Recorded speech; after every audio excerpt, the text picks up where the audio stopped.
strange cries echoed through the silent night, amplified by the limestone caves. Inside a cave, a pack of hyenas was dividing up freshly acquired spoils. 400,000 years ago, in the limestone caves of China, many valuable preserved fossils were found. They belonged to various animal species: horses, turtles, rhinoceroses, and also Homo erectus, an extinct human species from many years ago.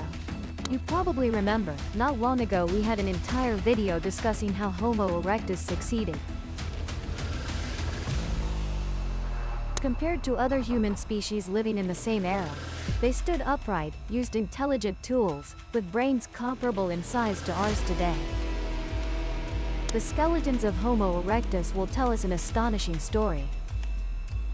It's a story of the fierce struggle for survival throughout history.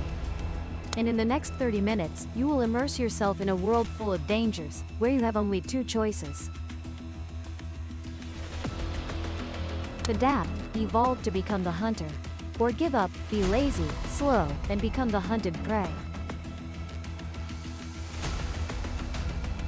Welcome to Human History, Episode 4, When the Hunter Becomes the Prey.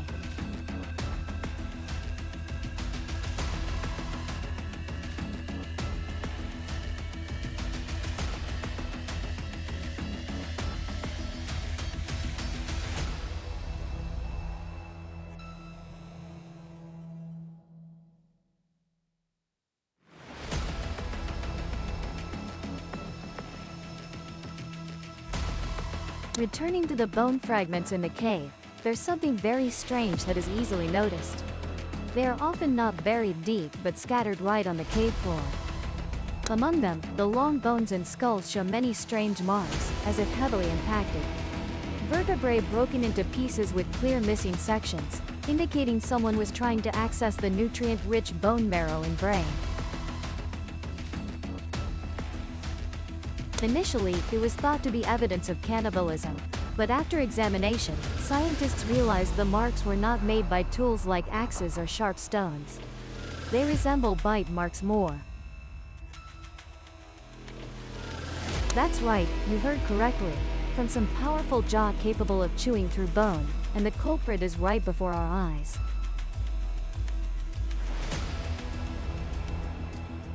Pachycracuta brevirostris, or you can also call them the ancient giant short-faced hyena. They were the largest known ancient hyena species, with an average weight of 110 to 190 kilograms, height of 0.9 to 1 meter, and length about 1.7 meters. Such size is equivalent to a female lion and 3 times larger than modern hyenas. In their era, they were terrifying predators, occupying a very high position in the food chain. And don't be surprised they could even eat bones. Pachycracuta brevirostris are also among the planet.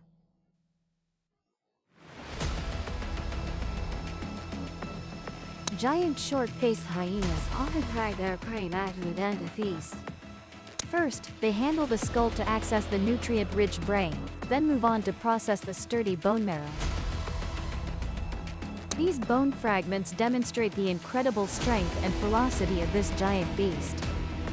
And not just in a few areas, across the Eurasian continent, everything operated this way. In most cases, our ancestors could not defeat these fierce, strong predators. For a long time, we were always potential prey, holding a relatively low position in the food chain. So how did our ancestors change that? What's special about the incredible journey from prey to eventually becoming the hunter?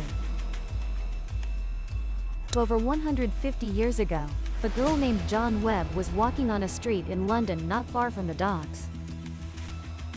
It was truly busy there. Every new day, countless ships arrived from the tropics of the neighboring colonial company. Usually, they brought many valuable essential goods. But today, among the cargo, there was something very special. They brought royal animals here. Among them was a fully grown, large Bengal tiger. Like other passers-by, John curiously watched the strange animals she had never seen before.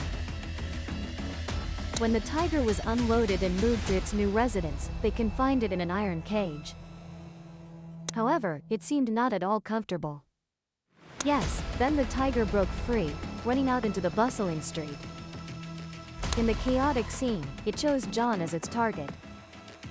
The beast bit into John's shoulder and dragged the child away. It's easy to lose the sense of danger when we are always wrapped in an almost absolutely safe environment. We always think we are the masters of this world. But don't forget, in nature, we are just a part of the food chain. Consistent roles are always assigned to organisms in Earth's ecosystem. Herbivores eat plants, carnivores and omnivores eat herbivores. And at the top are the apex predators, where humans have climbed from the bottom. Perhaps that also makes us complacent. But prehistoric traces show our role was completely opposite to what we think. John was dragged a long distance by the large Bengal tiger. But in some ways, the child was still very lucky. The owner of the animal, Charles Zemrach, promptly discovered and personally rescued it. Zemrach chased down the beast, grabbed it by the neck, got onto its back, and wrestled with it for a while. But kind passerby quickly brought a shovel, ran over, and struck the animal 3 times in the eyes. At this point, the beast finally released the boy, but it was not completely subdued and continued to struggle. In that moment, Zemrach himself took the shovel and delivered another powerful blow to the animal's head with all his might. The tiger panicked and automatically retreated into its cage. However, the boy's father still sued Zemrach, and the heroic rescuer had to pay 300 bangs in damages immediately. Not everyone is as lucky as John Quid. Other victims attacked by tigers on record often suffer severe injuries or lose their lives. Throughout history, tigers have been considered quite dangerous creatures to humans. From 1800 to 2009 in Southeast Asia, up to 400,000 people died from tiger attacks. Even today, tigers in the Indian and Sundarbans regions still cause 50 to 60 deaths each year. Even a tiger like the Champawat tigress once became a terror in Nepal, killing 200 people before moving to Uttarakhand state in northern India. And upon entering India, it continued to kill, raising the total death toll from its claws to 430 to 436 people. Why am I showing you the dangers of tigers? First, to warn that wild animals truly possess immense power beyond our control. Team Dong.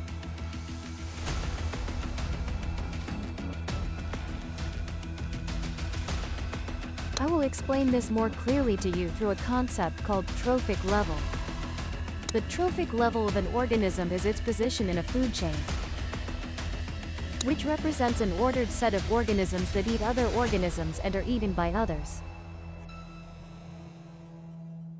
The trophic level number of an organism is calculated by the number of steps from the starting point of the food chain to that organism. The pathways along the chain can form a one-way flow or a food web. Ecological communities with higher biodiversity form more complex nutritional pathways. Thus, a higher trophic level means there are fewer things capable of preying on you. At the first level, autotrophic organisms are the familiar ones. Not only plants but also including bacteria and algae. After level 1, we move up to herbivores at level 2, predators at level 3. And usually end with carnivores or apex predators at level 4 or 5. 3 billion years ago, we didn't have so many trophic levels. Life back then was much less complex when autotrophic bacteria dominated the world. Many types formed layers of calcium carbonate stacked together as they tried to grow toward sunlight. Without predators, those bacteria lived an extremely peaceful life. Their only survival challenge was gathering enough sunlight. But that didn't last forever. Eating other organisms generates more energy than synthesizing substances from the environment to create energy for yourself. You might not believe it, but we ourselves today still carry traces of early heterotrophic organisms deep within our cellular structure. All animals, plants, and fungi differ from bacteria in that they are made from complex cells, containing genetic material in a separate compartment. At a certain historical stage, when multicellular organisms began to appear, each cell was responsible for specific biological functions. This facilitated the formation of larger organisms, more efficient survival, and especially the ability to obtain energy by consuming other organisms. Life continued like that. During the Cambrian period 500 million years ago, life exploded to an unprecedented level. Some species evolved to eat meat, but many also focused on developing tools to avoid being eaten. We can easily find many species with shells or that develop eyes to spot predators. With this level of development, new advancements, the food transmission of our primitive world became more complex. Every organism seeks the easiest way to survive, and our primate ancestors were no exception. 10 billion years after the extinction of the dinosaurs, in the dense forests of ancient tropical regions, a primate species was searching for food. It weighed less than 200 grams, had a long face, and very small eyes. Capelestes was truly an ancestral primate species. It used opposable toes to grip tree branches. Although ankle bones suggest they did not frequently move much on this terrain. Modern primates use vision to locate food, but Capelestes did not yet have such ability. Instead, it hunted mainly using its sense of smell. But anyway, it had a trophic level that wasn't too low. North America at that time was covered by dense tropical forests extending all the That era provided an opportunity for a group of plants to evolve, the angiosperms. Today, many plant species worldwide originate from the most primitive angiosperms. Their incredible proliferation means any animal capable of consuming them would also succeed. The small, weak eyes of Capelestes may not have been particularly sharp at spotting distant fruit. But its nose excelled at that task. Detecting the scent of ripe fruit from afar, along with suitable feet, gave it the necessary skills to climb trees in search of food. Eating fruit generates much energy and also disperses seeds farther. A mutually beneficial relationship. The evolution of angiosperms, specifically fruit, was extremely important for our primate ancestors. It provided a new, abundant food source rich in sugar and energy. While all animals struggled to find suitable energy sources, primates faced even greater difficulties. Our higher energy demands are due to the brain. Typically, the diet of our primate ancestors consisted of two components, insects and plants. But each source had some disadvantages. In a plant-based diet, leaves contain complex molecules like cellulose, requiring fermentation in the stomach. Small primates cannot eat enough leaves or spend enough time on fermentation to rely on them as a main nutritional component. Thus, insects were the second option. As an efficient energy supplement, insects are suitable for small primates. However, for larger species, any over 0.5 kilograms, it becomes extremely difficult to gather enough insects. You may notice that insect-eating primates are usually very small. Conversely, larger species often eat leaves. Then, when fruit was added to the menu, everything was resolved. Small primates can eat fruit because it is easily digestible. During the right season, fruit is extremely abundant, allowing larger primates to obtain the necessary quantity. In the increasingly tense struggle for food, some primates turn to consuming nectar and even tree sap. But then that era passed, as the climate changed, the diet of the entire ecosystem shifted once again. Tens of millions of years after those capos that searched for fruit in the forest, our ancestors had changed significantly. Apes, including all other human species, show remarkable evolution in brain size. Providing sufficient energy became even more challenging. Fruit, plants, or insects were no longer adequate. They gradually turned to a more efficient new food source, meat. But without sharp teeth or claws, how could they obtain meat? This stone tool was found in Tanzania, the habitat of primitive ancestors.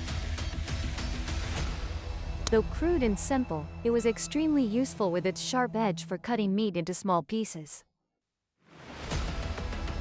Moreover, it demonstrates significant progress in tool using ability. But it seems more like a food processing tool, similar to how modern monkeys use stones to crack hard-shelled nuts. They do not resemble hunting tools. This suggests we likely knew how to process meat before learning to hunt. It is very possible our ancestors accessed nutrients from meat and bones by scavenging leftovers from other predators. Taking meat from carnivores could hardly meet demand, as hunters rarely leave much of their kill behind. But bones are a different story. Very few animals in nature can break or crush bones to access marrow like hyenas. Bones are almost always left behind after predators are full and can be easily accessed. But is everything that simple? Today, hyenas are limited to Africa, so we rarely encounter or know much about them. But in the past, this species lived everywhere in the world. Bones are also a food source for them, so our ancestors had to compete to obtain them. In most cases, hyenas were the victors, but not always. In southern Spain, We can find traces of one of these fierce prehistoric conflicts. in 2001, archaeologists discovered part of a mammoth skeleton. Detailed scientific analysis shows it died of natural causes. Its teeth were worn down to the point it could no longer. But while the animal's death was not dramatic, the battle over its carcass was very intense. The river around the mammoth fossil shows traces of predators, including broken tool fragments and the characteristic white bones of hyenas. The absence of fossilized legs also indicates that our ancestors were the victors. The missing legs at the scene prove they were carried away by our ancestors.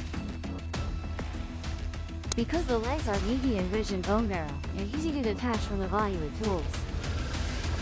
We won from the start without engaging in a high-risk battle.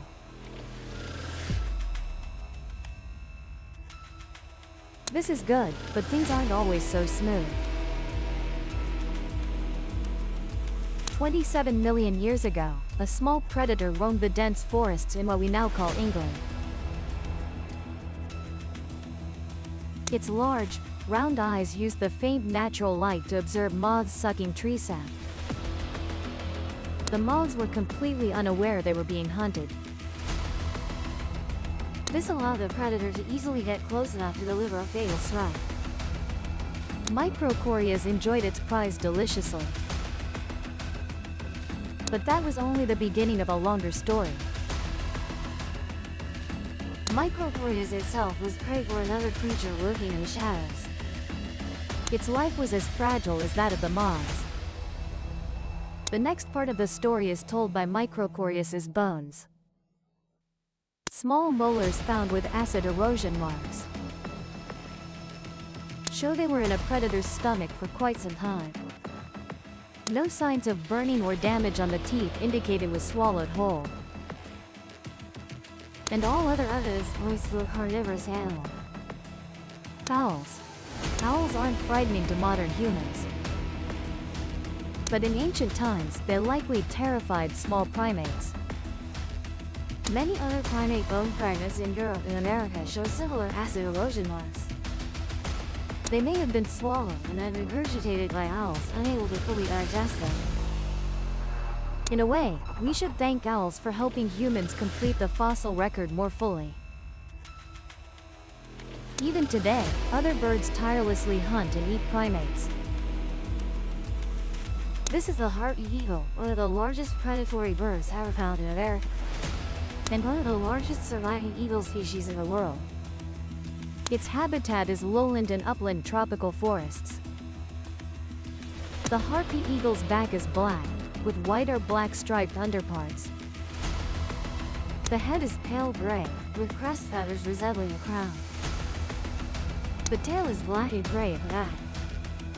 As a predator, the harpy eagle hunts mostly small to medium-sized animals, including mainly sloths, monkeys, and primates in general. It also hunts porcupines, squirrels, marsupials, anteaters, and even coatis. However, in reality, over 50% of their preferred diet consists of primates. The harpy eagle can hunt animals equivalent to its own body weight, but struggles to carry overly heavy prey back to its nest. This means laying more than a predatory bird significantly reduces your chances of becoming their prey.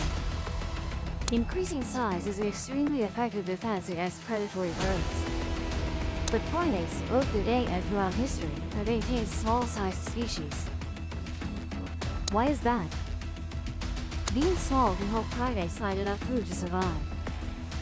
Even hominids, our ancestors, remained relatively small for a long time. The first hominids as large as we are today only appeared around 3.5 million years ago with Australopithecus. More importantly, being larger than an eagle doesn't save you from other predators. Even if large enough to avoid being hunted by birds of prey, there are always other beasts waiting to attack you. You can see that when African wolves are much larger than South American wolves. They weigh up to 40 kilograms but are still on the leopard's list of favorite meals. Leopards are nocturnal and prefer to attack sleeping early humans. The effectiveness of these attacks is so high that they nearly neutralize all typical warning measures of early humans. Leopards have proven willing to overcome all obstacles in search of food, especially primates. Although they appeared only 6 million years ago, that was enough time for leopards to hunt our ancestors for a long period. Ancient Africa was a land full of dangers. Predators often shared territories with each other. Humans face not just one, but multiple enemies simultaneously in the same area. In the water, crocodiles were always a potential danger that could not be underestimated. Although today we can be close to crocodiles, some people even keep them as pets. Some people get close to them through luxury shoes, belts, or wallets. But for our distant ancestors, approaching crocodiles was not a good idea, quite the opposite. They tried to stay as far away from crocodiles as possible. The typical fearsome predator was Crocodylus thorbjarnarsoni, an extinct species of crocodile. This species once lived in the Turkana Basin, Kenya, and was closely related to Crocodylus anthropophagus, which lived contemporaneously in Tanzania. This was the largest crocodile species ever to exist on Earth. They lived from 2 to 4 million years ago, with lengths over 8.2 meters, more than 2 meters longer than the Nile crocodile. Among the fossil records found, this crocodile species once hunted our distant ancestors in prehistoric times. This is quite understandable, as the habitat of prehistoric humans overlapped significantly with the time they existed. Our distant ancestors needed to go to rivers to drink water, so there was no reason they couldn't become a prime target for these giant reptiles. On the grasslands, Pachycricuta was the threat we mentioned earlier, but there were still many other threats.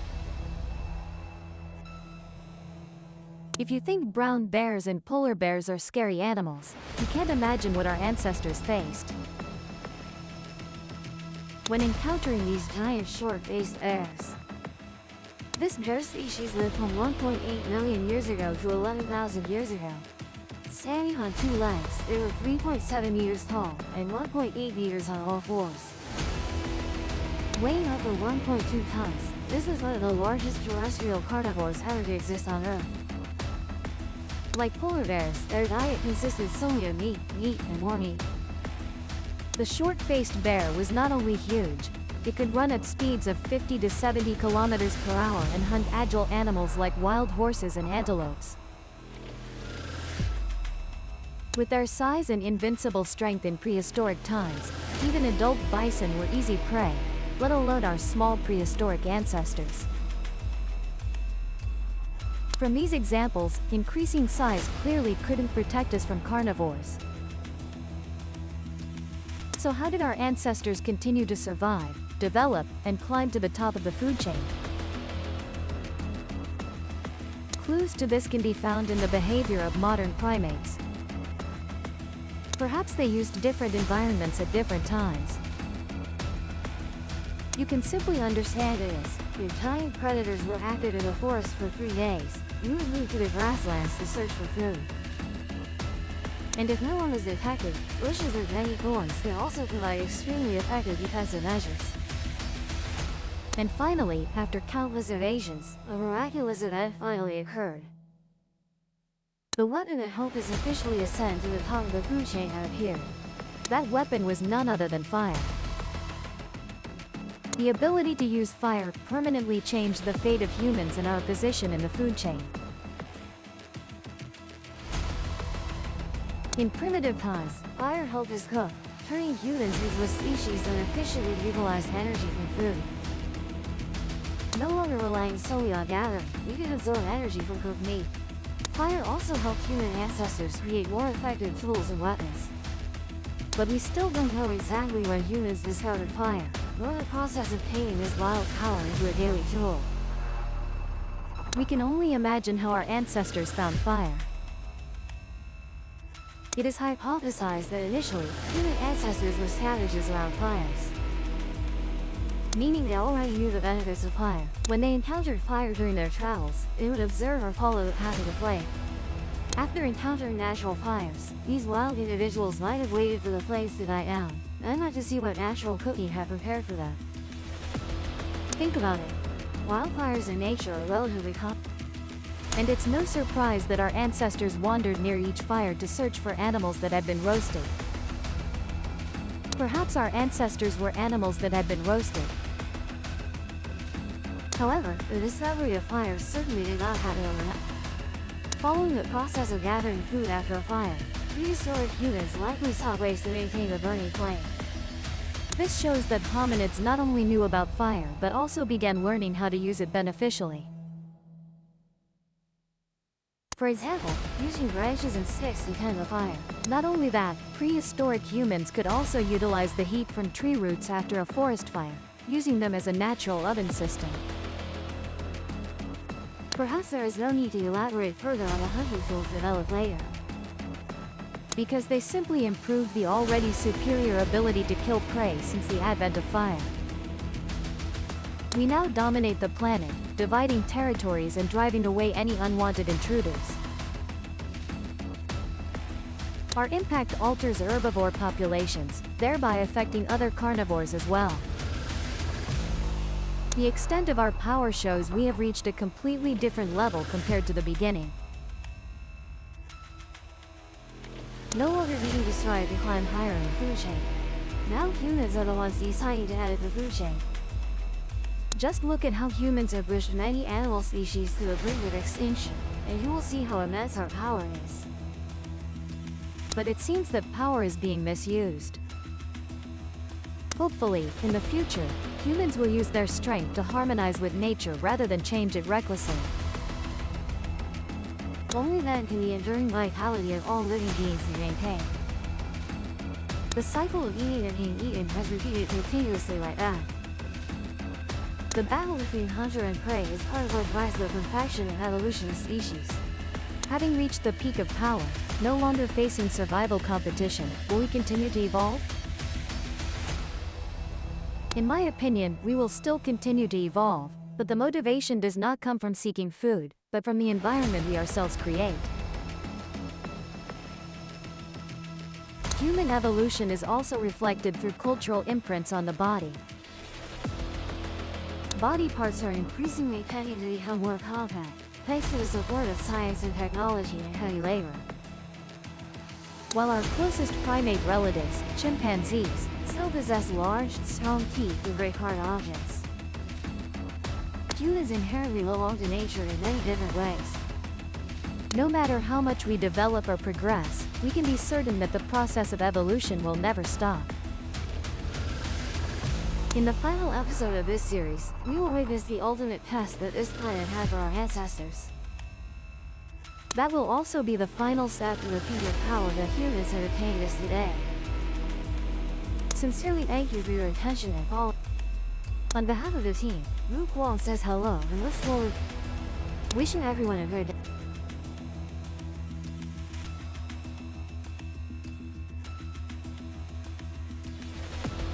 Please subscribe to the Gian Migo channel so you don't miss exciting videos.